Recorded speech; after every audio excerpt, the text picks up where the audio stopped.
Maamuzi yako ni matokeo ya kesho.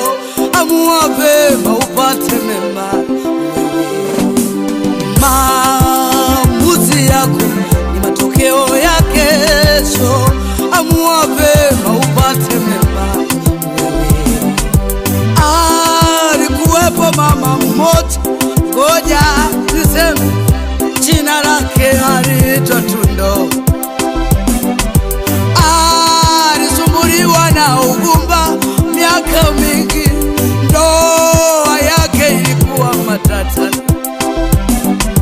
Hata mawifi zake wote hawakumpenda tena.